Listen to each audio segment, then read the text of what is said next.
నీతో కలిసి మాట్లాడేటప్పుడు, టైం స్పెండ్ చేసినప్పుడు ఇబ్బంది ఏం రాదు. నువ్వు నాతో లేనప్పుడే వచ్చే ఇబ్బంది అంతా. మనకెంతో నచ్చితే కానీ ఆ వ్యక్తి పక్కన లేకుంటే ఏదోలా ఉంటుంది అంటారు కదా.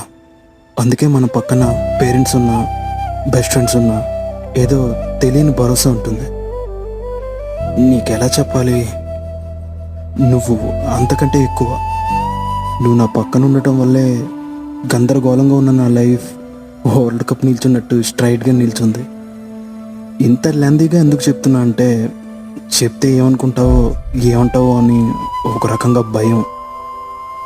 ఇద్దరి మధ్య ఉన్న బాండ్ లైఫ్ లాంగ్ అలానే ఉండాలి అంటే ఆ ఇద్దరి మధ్య లవ్ అండ్ ట్రస్ట్ ఉండాలి అంటారు. నేను నీకు ఆ నమ్మకంతో ఉన్న ప్రేమను ఇవ్వాలనుకుంటున్నా. దానికి నువ్వేమంటావు?